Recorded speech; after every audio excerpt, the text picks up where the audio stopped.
Atitude Popular.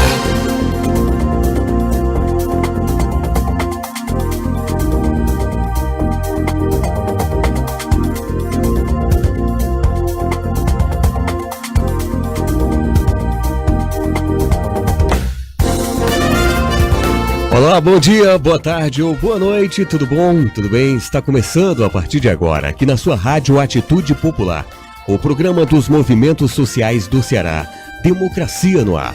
Retransmissão pela Rádio Classista, da FETRACE, Canudos FM 104,5 e Liberdade AM 1310 de Boa Viagem, Camponesa FM 95,7 de Crateús, FM 25 de Maio a 95,3 de Madalena, Rádio Ação Popular da Bahia, Rádio Canaã de Quixeramobim, Vozes do Campo a 87,9 de Monsenhor Tabosa. Assim, formamos a Rede Cearense de Comunicação Popular para a transmissão das lutas e ideias dos movimentos sociais do Ceará. O Democracia no Ar é um programa idealizado pelo Movimento Democracia Participativa e estamos também ao vivo na fanpage Democracia Participativa CE, na página do Daniel Pio Bezerra, o blog da Dilma, e outras páginas pessoais e de entidades que estão compartilhando o programa via Facebook. Você também pode conferir e interagir com a gente através do nosso canal no YouTube, na TV Atitude Popular. Produção e conteúdo de Esdras Gomes, apresentação hoje de Souza Júnior, locução técnica e intervenções comigo, Jonathan Neto, o jurista Inocêncio Uchoa nos comentários de hoje. Apoio cultural à FBNB, Sintaf, Mova-se Uchoa Advogados Associados, Sindicato dos Bancários, Sintufse, Sindipetro, Sintepave, Sindiconte, Simpospetro, Sindonjus. Nossos agradecimentos também aos amigos e amigas que contribuem mensalmente e individualmente para a manutenção deste programa. Sintam-se todos e todas abraçados, abraçadas. Está começando Democracia no Ar, comando de Souza Júnior. Bom dia. Bom dia, Jonathan Neto. Você não está com problema do filho mais novo do Bolsonaro, não, né? Que não sabe se é ou não é. 3 vezes na madeira. Muito bem.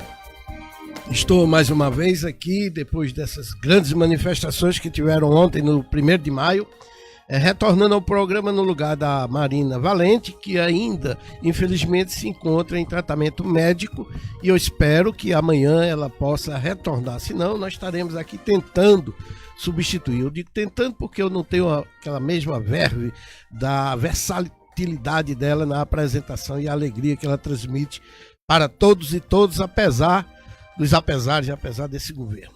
Muito bem, o Democracia no Ar hoje recebe o professor Fábio Gentili, que já está aqui à minha direita, da UFC e da UES, para falar sobre os ataques do presidente Jair Bolsonaro às universidades e aos cursos de filosofia e sociologia.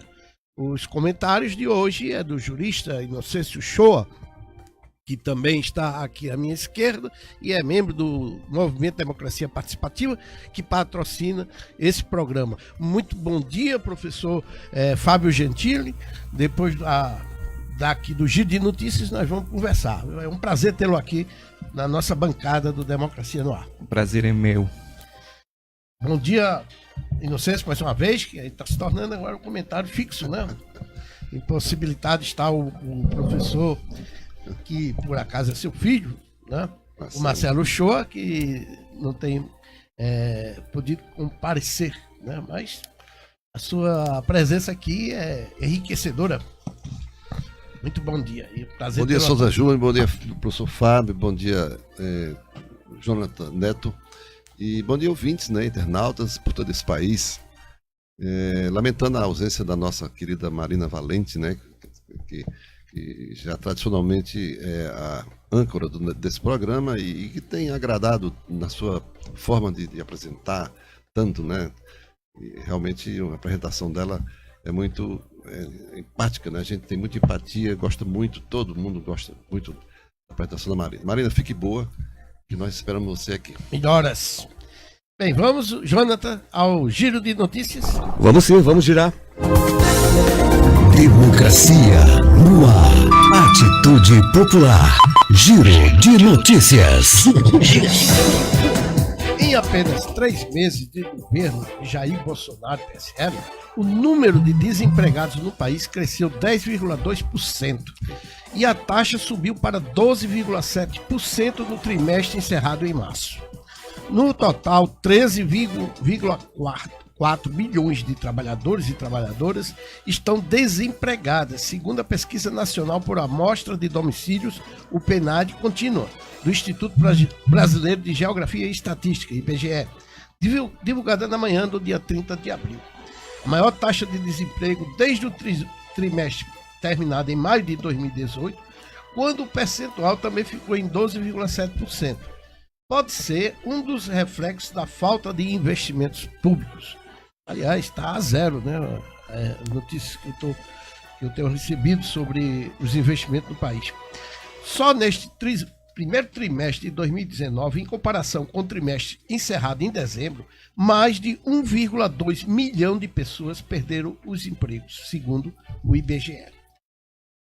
O governo Bolsonaro não tem um projeto econômico sólido para o país e os dados divulgados pelo IBGE refletem a falta de proposta efetiva para a retomada do crescimento, avalia o presidente da CUT, Wagner Freitas. Informações da CUT Brasil.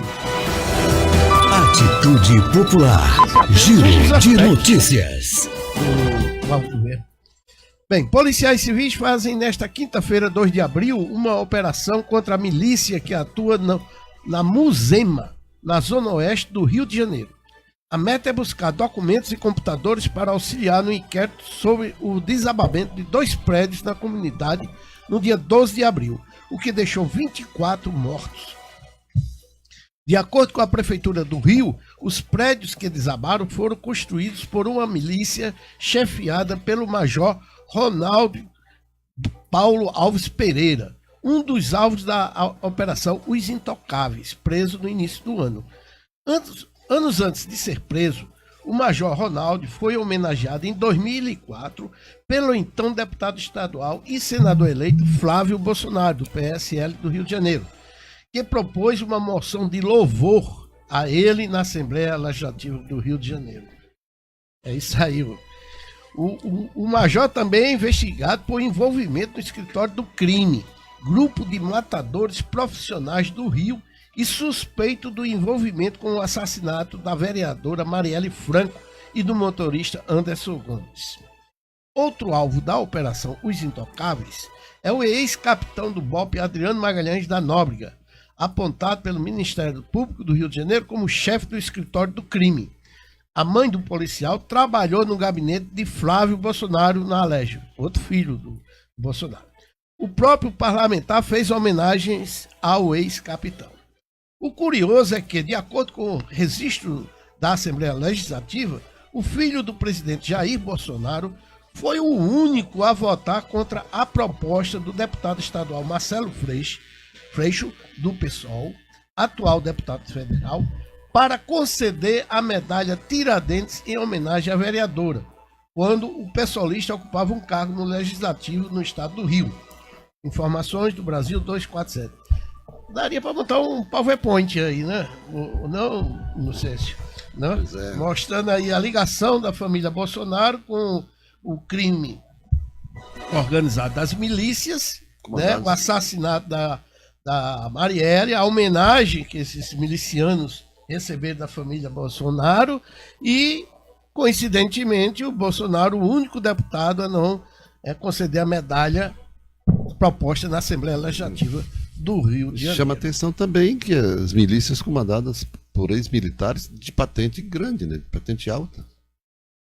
Muito bem. Continuando o nosso giro de notícias, o presidente da extrema-direita, Jair Bolsonaro, está mesmo pretendendo implantar uma ditadura no país, colocando-se acima da lei para criminalizar movimentos sociais. O presidente mandou a Advocacia Geral da União, AGU, orientar os órgãos federais a fazer reintegração de posse de imóveis públicos ocupados ou invadidos por manifestantes sem acionar a justiça. A informação é do jornalista Reinaldo Turolo Júnior, na Folha de São Paulo, que destaca a contradição disto com os procedimentos adotados anteriormente.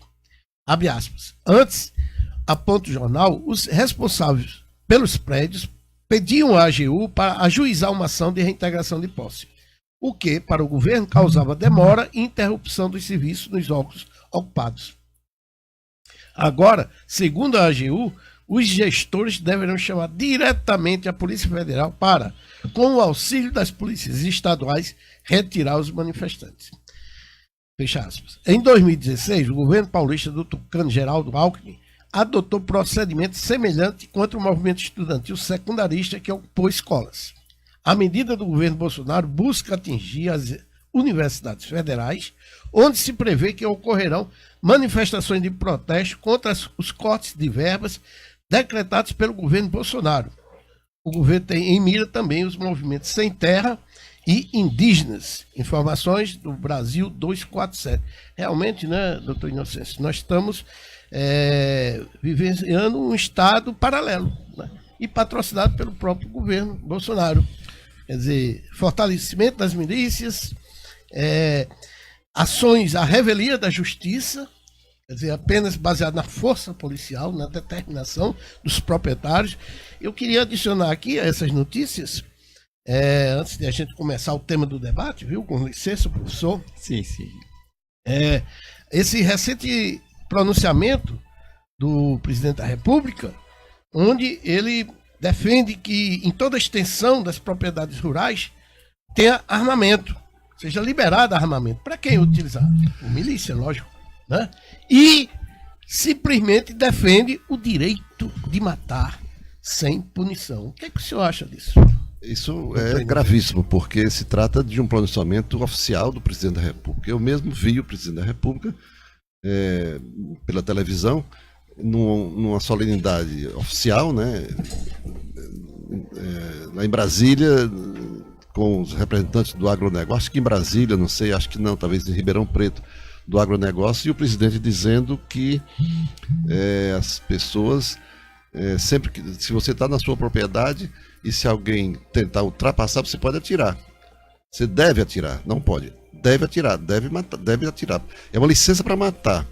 Por quê? Porque a legislação que viria por aí, que é, né, o tal pacote pró-crime, né, do Moro, ele tornará esse ato com uma excludente de criminalidade. Não será considerado crime alguém que que atire em outra pessoa que porventura entre na propriedade sem a sua permissão. Isso é direto, isso não é só para milícia, isso na verdade foca o objetivo é o sem terra mesmo, tornar toda a ocupação de terras ou mesmo de outras natureza, talvez a própria ocupação da universidade, crime, né? Crime e a pessoa que mata nesse momento, ele até responde o processo, mas não será criminalizado, não será sancionado. Por quê? Porque isso é uma excludente de criminalidade.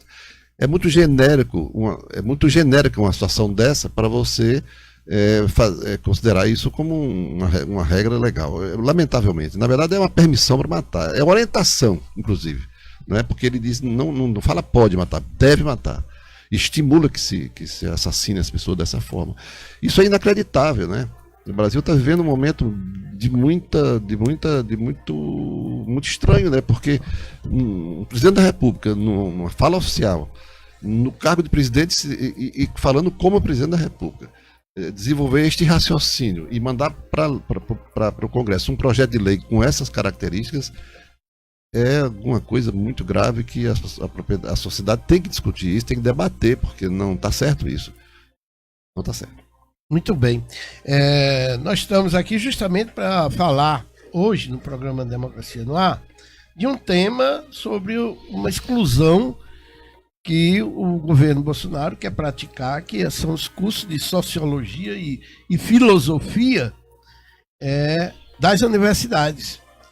O professor Fábio Gentili, que é professor da UFC e da UES, foi convidado para justamente abordar este tema. O que isso significa, qual a implicação que isso pode ter no conhecimento, no pensamento, vamos dizer assim, da academia e na formação, vamos dizer assim, da intelectualidade no Brasil. Muito bom dia, é um prazer recebê-lo aqui, professor Fábio Gentili. Gostaria então de ouvir sua opinião sobre esta medida do governo Bolsonaro contra o conhecimento.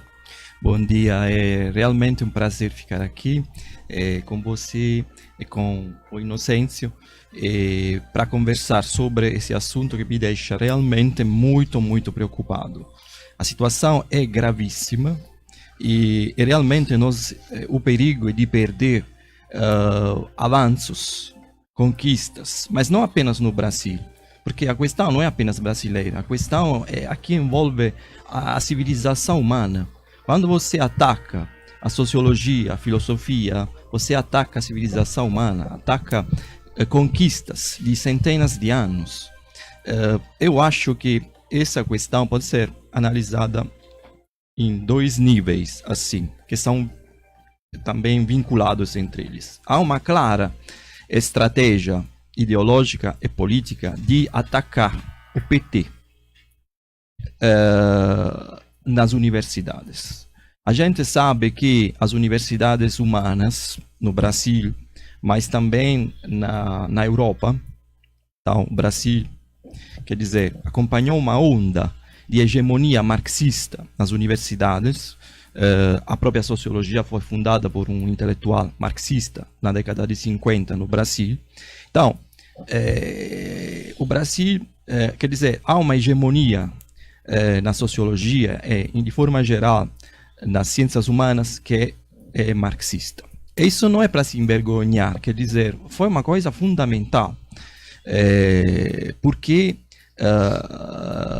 garantiu a formação intelectual de muitas gerações de brasileiros. E quando teve o crescimento do PT na década de 80, 90, até chegar no poder, realmente a academia brasileira, e de forma específica a sociologia, a filosofia, as letras, a história, se juntaram em torno desse projeto político do PT. Então, nós sabemos que o governo Bolsonaro foi eleito com esse argumento do antipetismo. E realmente o presidente Bolsonaro tem uma obsessão pelo PT, pelo antipetismo, assim. E também pelos movimentos sociais. Então, atacar a universidade e as humanas, que tem uma concentração de intelectuais, pesquisadores que apoiaram este projeto petista, quer dizer atacar o PT. E também cumprir esse projeto antipetista. Essa é uma primeira leitura que eu ando fazendo. A segunda leitura, que está vinculada a esta primeira leitura também, é que aqui nós temos um projeto de criação de uma sociedade brasileira realmente perigosíssimo. Não há nenhuma evidência, nenhuma pesquisa, nenhum intelectual que poderia sustentar no mundo que uma sociedade sem estudo de disciplinas humanas possa avançar no crescimento e no desenvolvimento civil e econômico. Quer dizer, mesmo se a gente vai a caminho daquele argumento economicista, utilitarista que eles utilizam, seriam desmentidos, porque não existe nenhuma pesquisa científica que possa comprove que tirar recursos da sociologia, da filosofia e das humanas em geral para financiar cursos técnicos seria mais útil para o crescimento do PIB de uma nação. Não existe nenhuma evidência disso. Então, quer dizer, o que está atrás disso, a meu ver, está um projeto realmente gravíssimo de criar uma sociedade totalmente elitista, discriminatória, racial, racista, que eu imagino a Índia, quase, uma sociedade de castas. Quer dizer, se você, apesar de ser, como também você mesmo destacou nas notícias, um presidente que vai acima da Constituição, porque a Constituição garante o direito de estudo, é um princípio fundamental constitucional, garantir o direito de estudo, quer dizer, você não pode, de repente, tirar recursos da sociologia e da filosofia. Uma sociedade que não possui uma classe dirigente formada, que utiliza, que estuda as humanas, as ciências humanas, que se forma em filosofia e sociologia, é uma sociedade destinada ao fracasso. Porque quando você estuda filosofia e sociologia, você está formando a cabeça das pessoas. Eu tenho uma formação clássica, mas tenho muitos colegas e amigos que têm uma formação clássica, que nem eu, e que se tornaram cientistas físicos, matemáticos e engenheiros. E hoje eles agradecem por ter estudado disciplinas clássicas, porque o estudo da filosofia, o estudo dos idiomas antigos, serviram para ele criar um pensamento lógico. Se você tira tudo isso, você cria uma sociedade de técnicos que sabem apenas utilizar algumas ferramentas, mas que não têm nenhuma capacidade de entender, de raciocinar, e também não têm nenhuma capacidade crítica de análise. Sociologia e filosofia quer dizer analisar a realidade. Estamos diante de um projeto anti-humanista. Muito bem, professor. Inclusive, eu gostaria de relembrar aqui, ou colocar para reflexão, inclusive para o doutor Inocêncio também se pronunciar, algo que me parece bem coerente. Eu assisti, por exemplo, a entrevista do ex-presidente Lula, magnífica, e eu só discordo de uma frase que ele disse. E tem a ver com essa sua análise. Que o governo Bolsonaro é formado de um banco de malucos.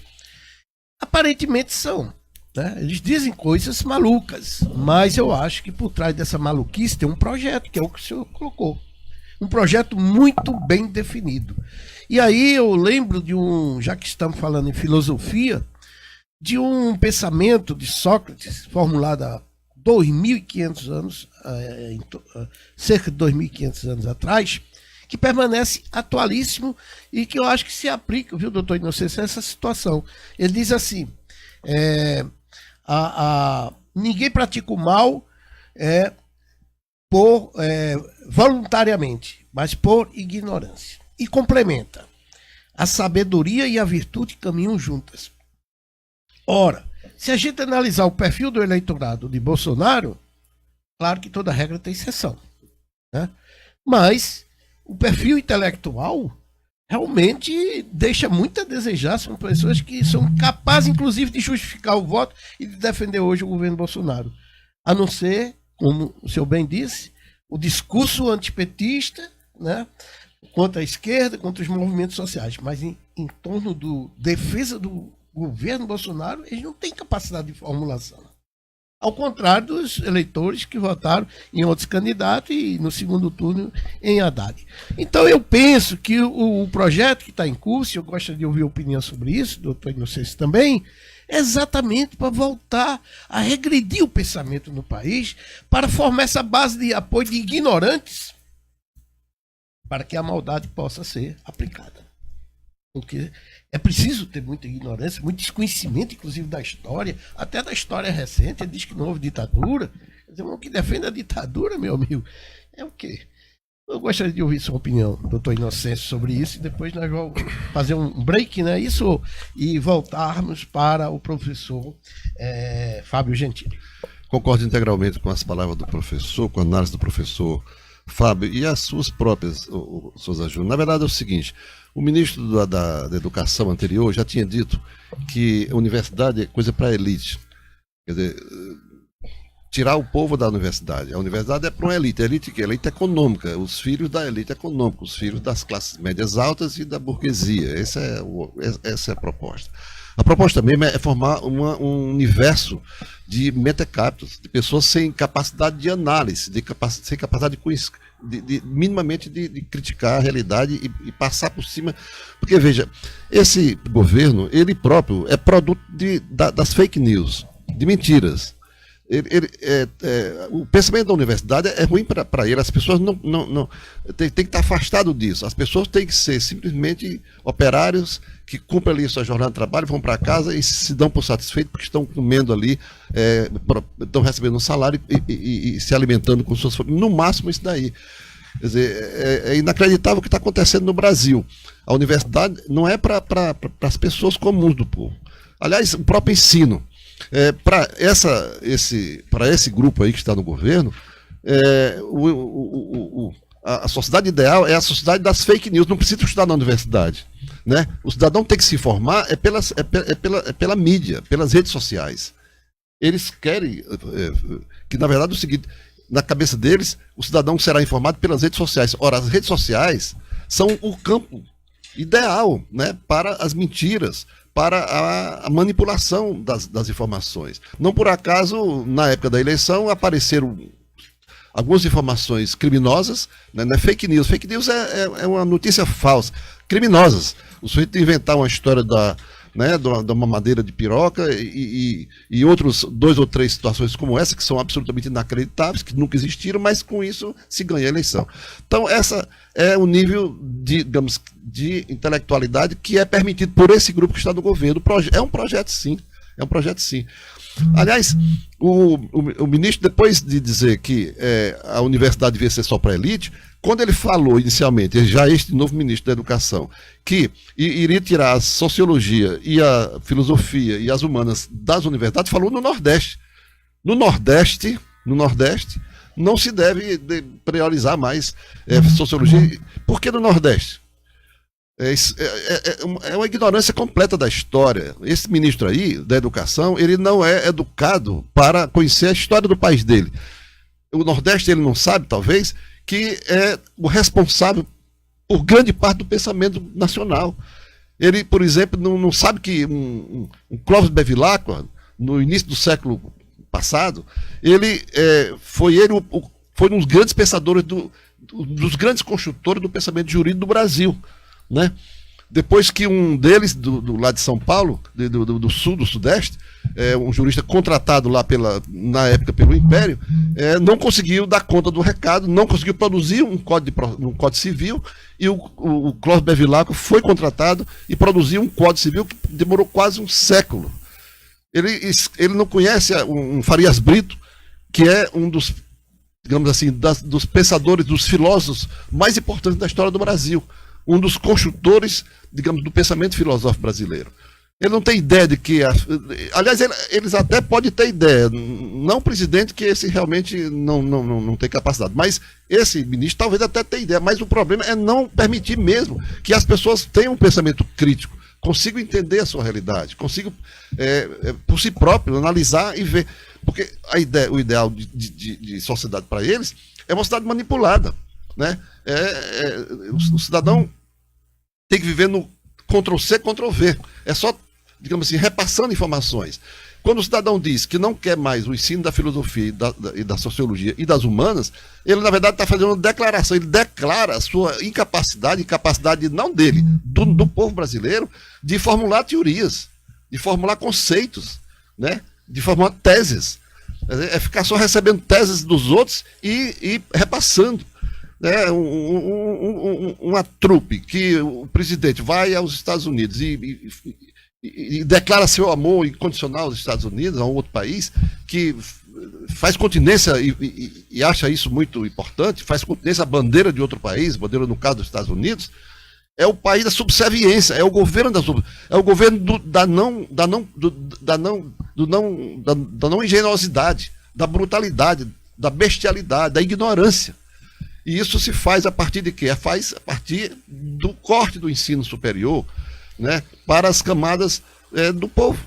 É como disse o ministro, a universidade é apenas para uma elite. Não por acaso, agora mesmo o próprio governo vai tirar 30% dos orçamentos das universidades. Aliás, naquela declaração original, ele dizia que ia priorizar o ensino da medicina, da veterinária e da engenharia. Mas não disse quantas faculdades iam ser criadas. É um negócio assim completamente solto, né, apenas para fazer uma justificativa qualquer, como se justificam outras coisas, né? O antipetismo, na verdade, é apenas um slogan, um mantra, né, para poder justificar essa campanha de ódio contra a população pobre, de ódio contra os trabalhadores e de ódio contra as conquistas que os trabalhadores conseguiram ter para si durante esse tempo todo. Não por acaso a reforma trabalhista veio dessa forma. A reforma trabalhista conseguiu, além de acabar com o emprego praticamente no Brasil, produzir 3 ou 4 bilhões de desempregados, quando eles diziam que iam dar emprego para o povo. Não só isso, ele conseguiu aumentar a jornada de trabalho. Nós estamos 100 anos atrás, voltamos 100 anos. A jornada de trabalho de 8 horas foi uma conquista de anos e anos e anos de luta, mais de um século de lutas dos trabalhadores. E no Brasil hoje a jornada é de 10 horas. De 8 horas passou para 10 horas. Quando nos países mais avançados, de 8 já passou para 6, 7 ou 6 horas. Então, é parte sim de um projeto. Lamentavelmente, um projeto que foi guindado ao governo, né, através do voto. Claro que o voto não foi consciente, o voto foi distorcido, porque a partir de notícias falsas, criou-se esse é o submundo que esses camaradas querem que o Brasil viva, e o Brasil, na sua consciência mais legítima, seja transformado num submundo intelectual de negação do próprio conhecimento. É a volta à barbárie que nós temos realmente que nos resistir contra isso. Muito bem, não sei se na verdade o povo votou não nesse projeto, mas contra o PT, contra a esquerda, né? Porque, né, ele não apresentou projeto nenhum, nem para os debates ele foi, né? Muito bem, a gente vai prosseguir isso logo após o intervalo, né? Temos muitos comentários e queremos aqui expor esse comentário e ouvir as opiniões. Nós estamos recebendo aqui hoje o professor Fábio Gentili, da UFC e da UES, e o tema hoje é sobre a eliminação dos cursos de filosofia e sociologia que o governo quer implementar no nosso país. É com você, Jonathan. Daqui a pouco a gente volta.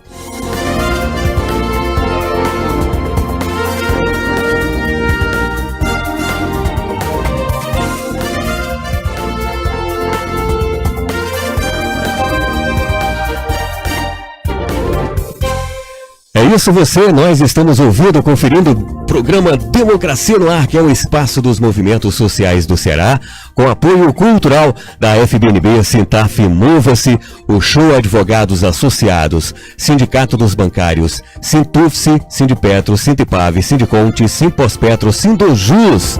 Estamos ao vivo nas emissoras Atitude Popular Rádio Classista, Liberdade AM de Boa Viagem, Camponês FM de Crateús, 25 de Maio FM de Madalena, Rádio Ação Popular da Bahia, Rádio Canaã, Vozes do Campo e logo mais a Canudos FM, também Boa Viagem, reprisa esse programa para você ao vivo.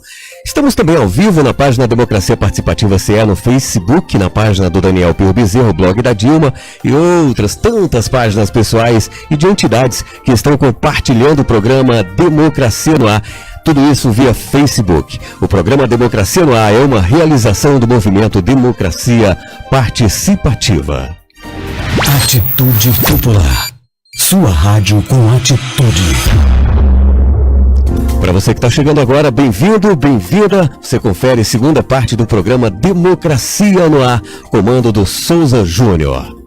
Muito bem, retomando o programa, eu queria fazer um aviso a todos os que estão assistindo o programa pela nossa página Democracia Participativa.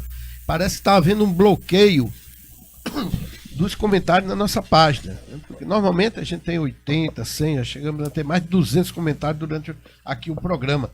E temos poucos, e parece-me que algumas pessoas estão procurando outras páginas que também estão transmitindo o programa para fazer esse comentário. A gente vai tentar aqui através do Jonathan Neto, porque o nosso produtor, que é o Esdras Gomes, está acompanhando a Marina, né, em exames médicos, e vamos tentar aqui ler o que a gente consegue chegar. O Antônio Campos diz: Lula livre, o grande estadista brasileiro. O Rivanês de Natal, ele faz uma pergunta: capitalismo, socialismo e democracia podem andar juntos? Muito interessante essa pergunta, Rivanês. Daqui a pouco a gente comenta sobre ela. O Denilson Feitosa diz: bom dia, pessoal. O André Felipe Dardes diz: bom dia. A extrema-direita quer tirar da grade universitária a sociologia e filosofia, porque ambas as matérias exigem o desenvolvimento mental e a filosofia tem como eixo principal a ética, a coisa que a direita não conhece. Exatamente. Shirley Martins diz: bom dia, excelente debate. Só faltou a Nina Valente. Realmente, Shirley, é uma pena. A Marina não está aqui hoje, mas ela vai voltar logo. Vai voltar com a saúde redobrada, né? Assim esperamos. Saudade da alegria contagiante da Marina. Infelizmente, eu não tenho essa mesma verve. A Maria Lisete Mendes diz, parabéns ao programa Lula Livre. E ela acrescenta: viva a luta dos trabalhadores, Lula Livre. Luciano Rodrigues diz: quando alguém pergunta para que serve a filosofia, a resposta deve ser agressiva, visto que a pergunta pretende-se a irônica e mordaz. A filosofia serve para prejudicar a tolice, faz da tolice algo de vergonhoso. Não tem outra serventia a não ser a seguinte: denunciar a baixeza do pensamento sob todas as suas formas. Muito interessante. A pessoa china, isso aqui é de Nietzsche e a filosofia, 1962, página 87. Gilles Deleuze é a autora. Maria Lisete Mendes Nascimento diz: tudo nesse governo é fake. André Felipe Dardes diz: bom dia. A extrema-direita quer tirar da grade universitária a sociologia e filosofia, porque está repetido aqui Aí o Denilson também diz o seguinte: vocês já viram que o próprio ministro voltou atrás nas suas publicações? O que vocês acham destas idas e vindas? Como construir uma contranarrativa quando acontece esta estratégia de poder? Eu acho que eu vou parar por aqui, porque já tem assuntos comentados suficientes para o professor Fábio Gentili dar sua opinião. Principalmente essa última pergunta, nessas idas e vindas, né?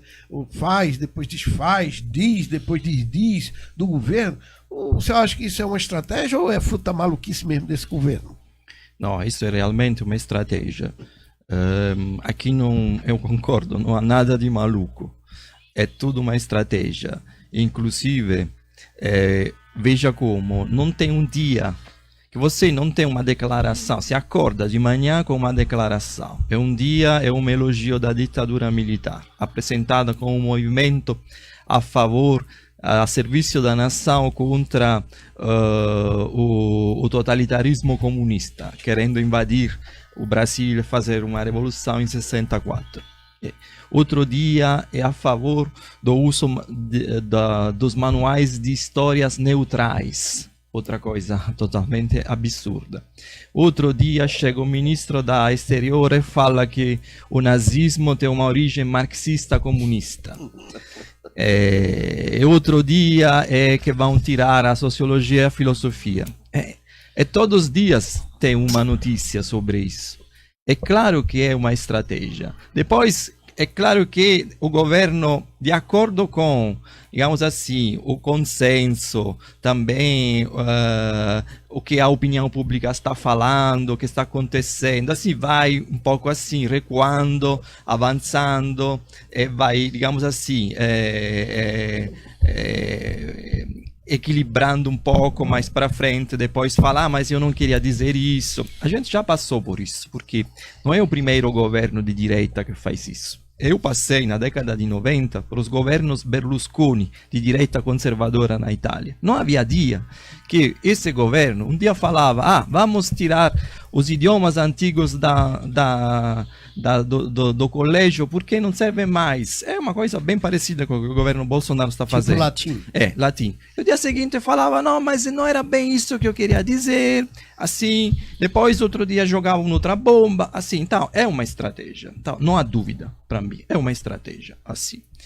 Para ver até que ponto pode fazer as coisas, assim. Uma espécie de balão de ensaio para ver é. qual a reação e para ver por onde melhor eles podem atacar e destruir. E outra coisa também é uma estratégia que serve para chamar a atenção sobre algumas coisas e desviar a atenção de outras coisas. Porque enquanto está chamando a atenção sobre as coisas, essas coisas aqui, está desviando a atenção de outras medidas, de outras coisas gravíssimas que eles estão tomando, estão planejando.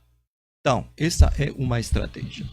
Agora, eu gostaria de conversar também sobre alguns pontos que o Inocêncio colocou.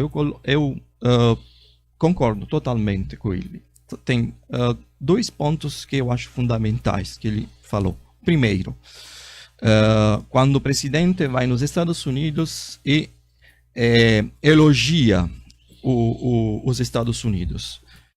Isso, é claro, tem uma ligação muito forte com essa destruição da sociologia e da filosofia. Porque realmente, um dos pontos fundamentais desse projeto da direita é fortalecer a dependência do imperialismo americano. Verdade. Quando você tira a sociologia, a filosofia, esse é um símbolo, digamos assim, porque, quer dizer, quando você empobrece a formação humanista de um povo, você fragiliza a formação de uma classe dirigente com consciência crítica, que possa quebrar a dependência do país e criar um país mais livre, autônomo. Porque criar uma classe dirigente quer dizer criar um país mais competitivo, em níveis altos de tecnologia, de crescimento e de economia. Quer dizer, uma vez que você tira isso, você está criando um país de escravos, dependentes do nível tecnológico, do desenvolvimento e do crescimento e da economia norte-americana. É isso que você está fazendo. Quer dizer, está reproduzindo aquela dinâmica estrutural tradicional de uma elite brasileira que está mais voltada para olhar para o imperialismo norte-americano que para o próprio país, a própria nação. Esse é um primeiro ponto que eu concordo com o Inocêncio. O segundo ponto também é sobre as redes sociais. Em uma sociedade tradicional, a direita teria pouca chance de ganhar as eleições. Numa sociedade em rede, a direita tem muita mais chance de ganhar as eleições. Isso por quê? Porque numa sociedade tradicional, com, digamos assim, espaços tradicionais de criação da opinião pública, espaços de comunicação tradicional, é muito mais difícil você poder fazer o elogio da ditadura, do fascismo, e todas essas coisas aqui. Numa sociedade em rede, isso é muito mais fácil, fazer e espalhar. E também há pessoas, e voltamos à questão da ignorância, há pessoas que vão acompanhar esse discurso aqui em rede. Aí a chance de criar consenso é muito mais ampla. Inventando notícias falsas, fazendo revisionismo histórico. Eu costumo dizer, então, que a direita, estrategicamente, foi mais esperta da esquerda no utilizo das redes sociais nos últimos anos para ganhar mais consensos e chegar até no poder. Isso me parece... Então, realmente, a esquerda não conseguiu utilizar muito bem as redes sociais, mas isso pela própria tradição, porque o marxismo é feito de debates, de análise crítica, são análises de longo prazo.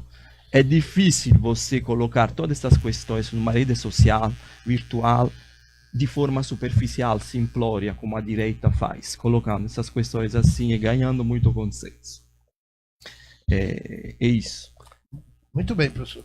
O Denilson ele também faz uma pergunta aqui, mas eu acho que a resposta cabe ao um novo programa com esse tema.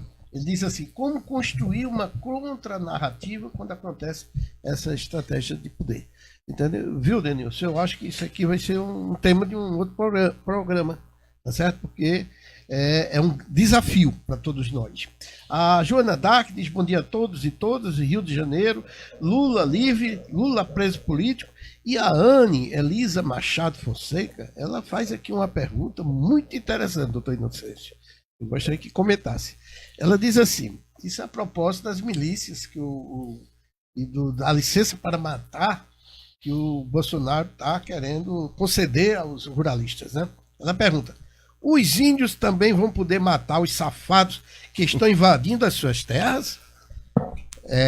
E acrescenta o seguinte: estão atacando o movimento MST por causa dos produtos orgânicos, pois liberaram muitos venenos para a nossa mesa. Só explicando esse comentário aqui da Anne Elisa, de fato, o MST se caracteriza por produzir produtos orgânicos sem agrotóxico, né? Diferentemente do chamado agronegócio.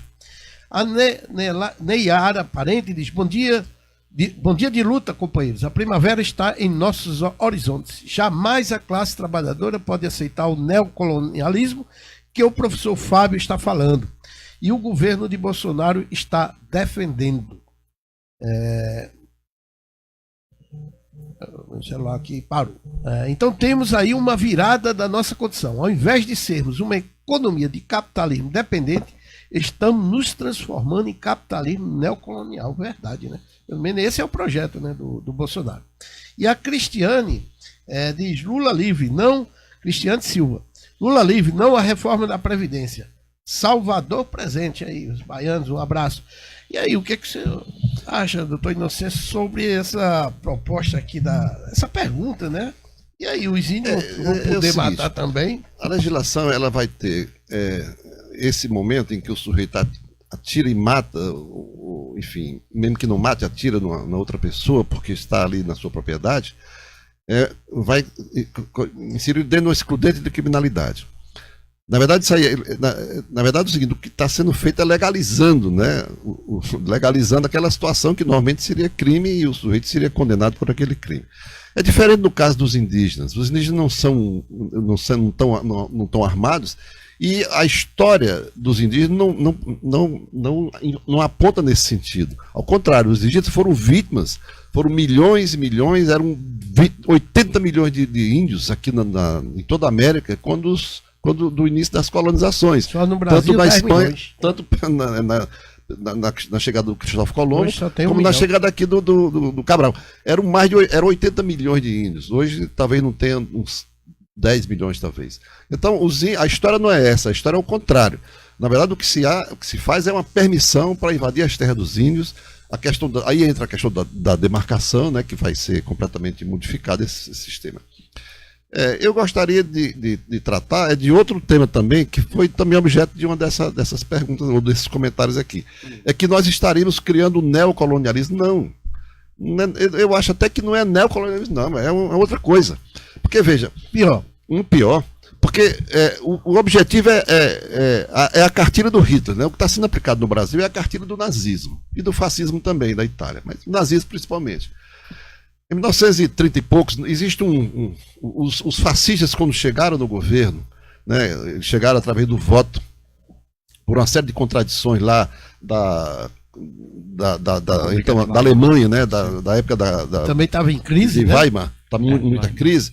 Por uma série de situações, os fascistas tiveram votação maior e conseguiram, então, que assumisse o primeiro-ministro, o Hitler.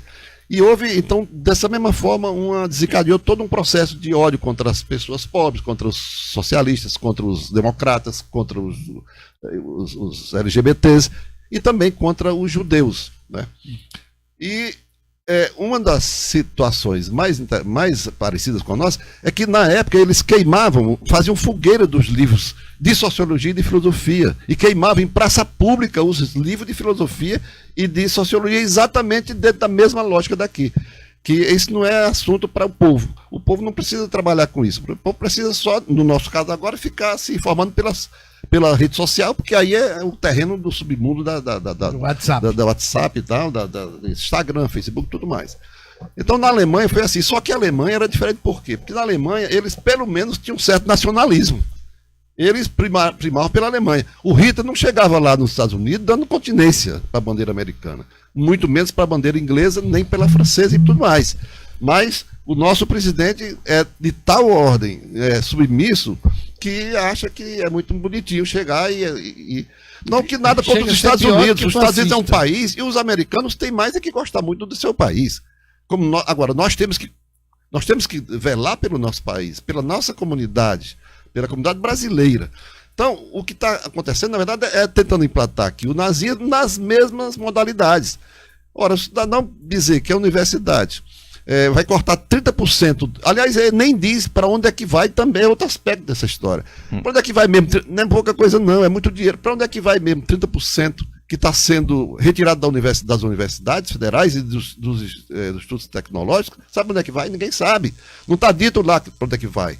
Vai para pagar a dívida pública, vai para os rentistas, da mesma forma que estão tirando o dinheiro da população através da reforma da Previdência para passar para os rentistas.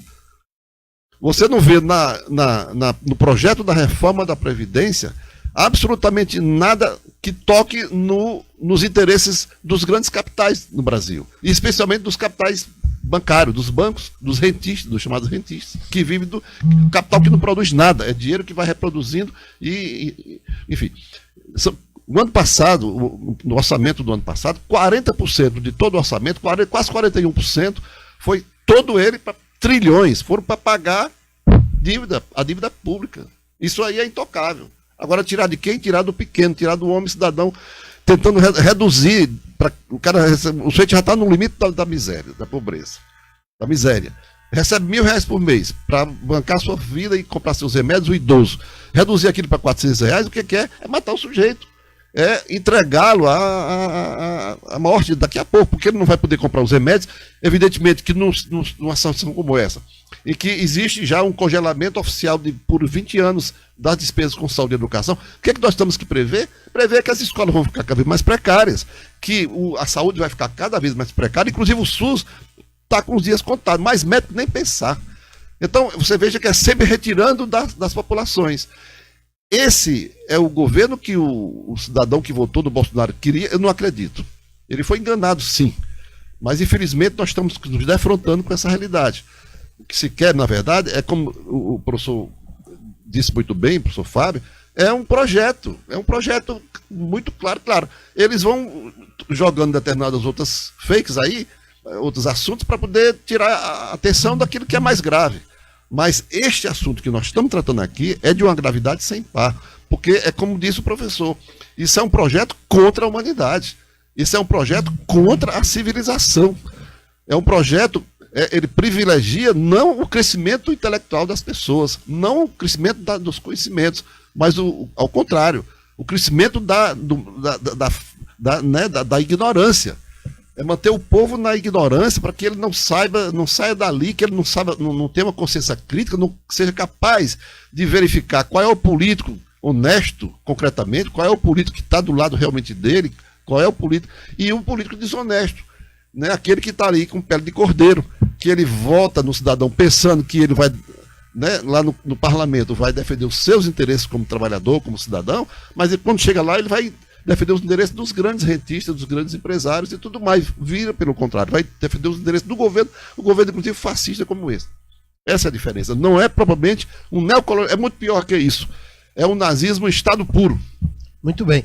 Infelizmente, eu vou passar a palavra para o professor Fábio Gentili, mas para fazer já as suas considerações finais, porque chegamos ao final do programa e eu acho que os nossos ouvintes que têm reclamado aqui têm razão. Acho que a gente vai ter que um dia transformar o programa de 1 hora para 2 horas, porque sempre quando estamos no quente do debate, né, o tempo se esgota. Mas antes de passar para o professor Fábio Gentili, quero ler os últimos comentários e perguntas. Infelizmente, o tempo não vai ser mais possível para responder. Mas a Neyara Parente pergunta: jurista Inocêncio, você pode explicar a condição de flexibilização das leis jurídicas brasileiras e essa ausência de regulação legal do governo Bolsonaro? Eu acho que ele já mais ou menos explicou isso aí. De qualquer maneira, não tem mais tempo, né? Mas se nas suas considerações finais quiser fazer alguma referência, ela ainda diz o seguinte: no caso da censura da propaganda do Banco do Brasil, da prisão do Lula, ela cita casos, né? O Rivanês diz aqui: olha eu aqui, 30% dos brasileiros nunca compraram um livro e 44% da população brasileira não lê. Pergunto, como formar pensamento crítico desse povo? Eu posso só dizer o seguinte, viu, Rivanês? Se o governo Bolsonaro continuar, esses percentuais vão se modificar drasticamente. Vai ficar muito pior. A Neyara também diz: onde está a defesa da nossa Constituição Federal e seu guardião, o STF? Essa pergunta vale também para o Queiroz, né? Está faltando o guardião do STF, está faltando o Queiroz também. Cadê o Queiroz? Onde está, né? Cadê o Queiroz? E Cristiane Silva finalmente diz: governo militar e ditador. Claro que não quer cidadão críticos, né? Filosofia e sociologia nos permite pensar, refletir e questionar.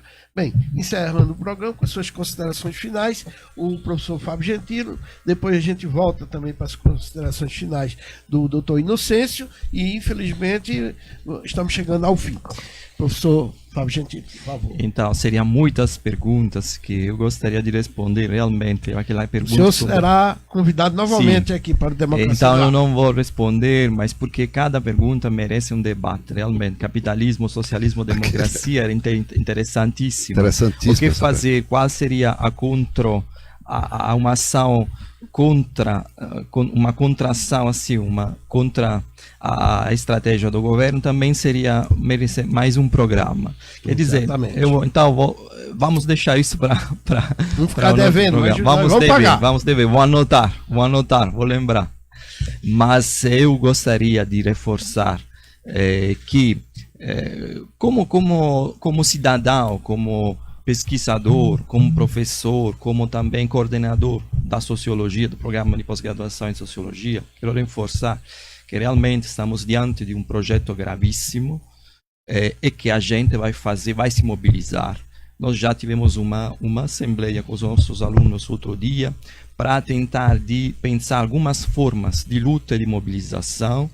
E como coordenador, nós estamos também introduzindo no nosso regimento interno do programa as quotas de gênero e as quotas raciais. Até pensar uma reforma do próprio edital de seleção dos bolsistas. Enfim, essas vão ser algumas das ações que a gente vai fazer de luta, de mobilização, porque nós estamos a favor de um projeto humanista.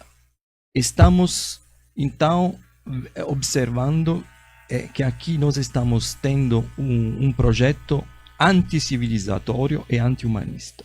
Então a gente vai reforçar e vai colocar a serviço da universidade, da sociedade civil, o nosso conhecimento. O que nós queremos também criar hegemonia nas universidades, retomar a nossa hegemonia. É isso que nós vamos fazer. Luta, consciência crítica, análise e conhecimento a favor de um projeto humanista contra esta destruição nazista da sociedade brasileira. É isso. Muito bem.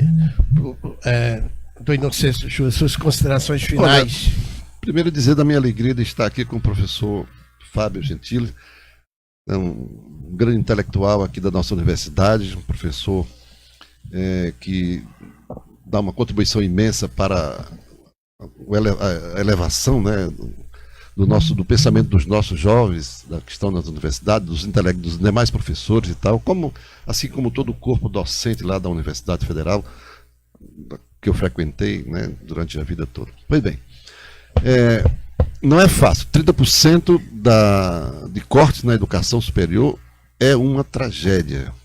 especialmente se trata dessa área. Aliás, ao contrário, teria que aumentar 30% em todas as áreas. Não há o que é difícil expressar uma indignação com uma tragédia dessa. Isso é de uma perversidade sem tamanho. Assim como é perverso, né, você propor um projeto de reforma da Previdência da forma como está aí colocado. Então é um governo de tirar os direitos das pessoas, de cortar os benefícios, jamais pensando em cortar nada da classe dominante, né, dos ricos, dos poderosos. Ao contrário, esses aí terão sempre seus direitos cada vez mais garantidos e tudo mais, ampliados inclusive. É uma pena muito grande o que nós estamos vivenciando, mas o que nos resta? Nos resta lutar para evitar que essas coisas aconteçam. É preciso que a sociedade... Agora, eu queria chamar a atenção também, Júnior, você me permite só mais um minutinho? Tudo bem. É o seguinte, a gente também tem que dizer, dar nome aos bois. Isso não aconteceu por acaso, não. Aconteceu por quê? Porque a classe dominante brasileira, inclusive uma certa elite intelectual, que também está na universidade, e especialmente em São Paulo, na USP, essa classe dominante, ela também induziu a população, muitas vezes até em erro, né? A elite econômica e política do Brasil, ela tem sido perversa. Você não vê a questão, por exemplo, da grande mídia. Nós falamos aqui na rede social, mas também tem que falar na grande mídia. Olha, eu fiquei tão indignado ontem à noite. Ontem à noite eu estava em casa e abri a televisão da Rede Globo, na Globo News, por volta das 9 horas. Estava lá o Maduro, na Venezuela, à frente de uma multidão incalculável de pessoas. Não chegava ao fim. Imagina aquelas cenas das diretas já, no Rio de Janeiro, aquele comício de mais de 1 milhão de pessoas. Era assim, algo como aquilo. Impressionante. O Maduro, ao vivo, a Globo News transmitindo ao vivo o discurso do Maduro naquele momento. E passou muito tempo. Eu vi uns 15 minutos finais desse discurso. Mas era uma multidão imensa. Eram milhares e milhares de pessoas, mas muito. A perder de vista. Não cabia no quadro tanta gente, né?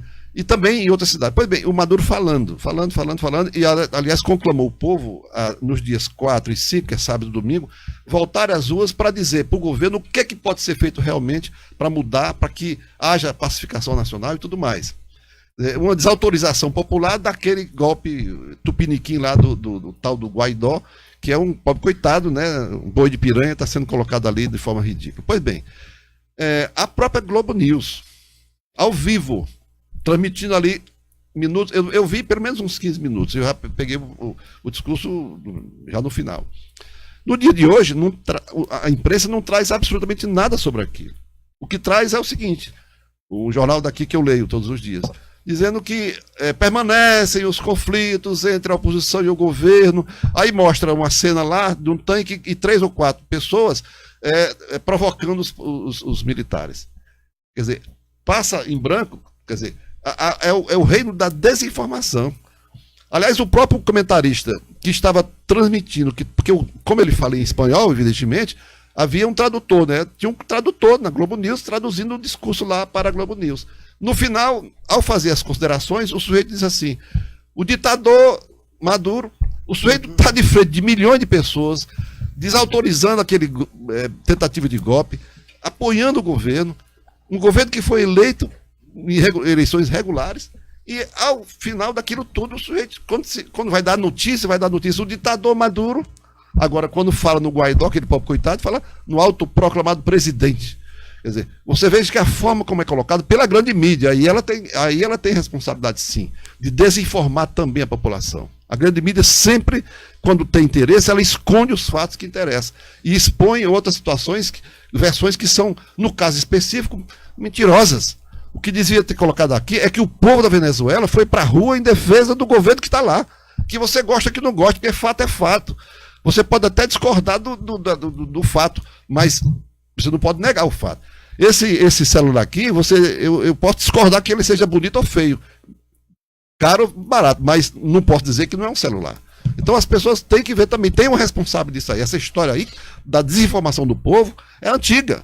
Essa história de privatizar a universidade é coisa também antiga. Já teve muita luta, eu mesmo como estudante, depois como profissional da advocacia, Quantas vezes nós fomos para a rua lutar contra a privatização contra o ensino pago na universidade e tudo mais. Então, é preciso dar nome aos bois. O governo é ruim, está indo para o fascismo, mas tem uma origem muito antes dele, que também foi responsável por chegar nessa situação que chegamos.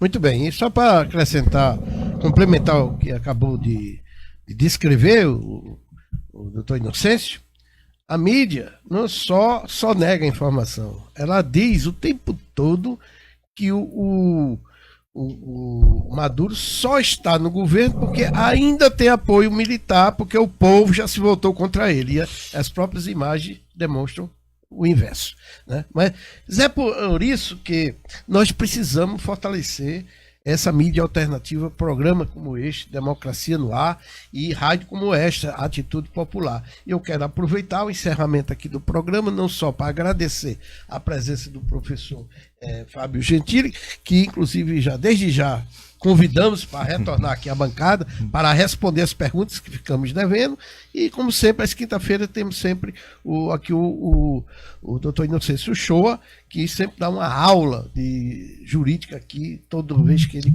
faz seus comentários. E o recado que eu quero dar é o seguinte: nós íamos realizar o sorteio ontem do terreno para poder ajudar a pagar as contas da Rádio Atitude Popular, e conforme já anunciamos nas redes sociais, nos grupos como o Democracia Participativa e no programa de antes de ontem, nós tivemos que adiar o sorteio para o dia 31 de maio. E renovamos o apelo para que cada um possa nos ajudar comprando a cartela a R$50. E logo que eu encerrar aqui o programa, o Jonathan Neto, que vai fechar com chave de ouro e com sua voz belíssima aqui da Atitude Popular, ele vai informar qual é o nosso WhatsApp, que as pessoas podem entrar em contato, mandando mensagem ou ligando, para adquirir a cartela de R$50 do terreno, que será sorteado. É um terreno de minha propriedade, no valor de R$15.000. Quem não quiser o terreno, porque mora fora, não tem interesse, receberá, se for sorteado, claro, R$5.000 em espécie. Então, até amanhã. Agradeço a todos e todas, principalmente as rádios parceiras que transmitiram o programa Democracia no Ar, aos nossos ativistas das redes sociais, como o Daniel Pio Bezerra, do blog da Dilma, o Arenilton Vidal, e todos que compartilharam no Facebook este programa, e vamos ajudar a gente manter esse espaço tão importante para fazer o contraponto a essa mídia que tão bem descreveu o Inocêncio aqui como uma mídia que desinforma a população e que trabalha contra os interesses populares. É isso, e o telefone para você anotar do nosso WhatsApp, no caso você fala aí com o Souza Júnior via WhatsApp, para adquirir sua cartela e concorrer a esse valioso terreno, no valor de R$15.000 o terreno, e com apenas R$50 você já concorre adquirindo uma das cartelas para o sorteio. Anote aí o telefone, 85, código de área, e o telefone 99662-2120. Vou repetir para você, 99662-2120. Democracia no Ar. Está chegando ao final o programa Democracia no Ar, que é um programa dos movimentos sociais do Ceará, com apoio cultural da FBNB, Sintaf, Mova-se, o Show Advogados Associados, Sindicato dos Bancários, Sintufse, Sindipetro, Sintipave, Sindiconte, Simpospetro, Sindojus. Apresentação excepcionalmente hoje, Souza Júnior, produção de Esdras Gomes, locução técnica comigo, Jonathan Neto, comentários de hoje com o doutor jurista Inocêncio Uchoa, nossos agradecimentos às parceiras Rádio Classista, Canudos FM, Liberdade AM, Camponesa FM, 25 de Maio FM, Rádio Ação Popular da Bahia, Rádio Canaã, Vozes do Campo e ainda ao blog da Dilma, ao Daniel Pio Bezerra, páginas aí do Facebook, e também você que nos acompanhou através do nosso canal no YouTube e na TV Atitude Popular. Te convido a amanhã, uma nova edição que acontece a partir das 10 horas da manhã, e esperamos você aqui, aí, em todos os lugares. Bom dia, boa tarde, boa noite, a gente se vê, a gente se fala, até lá.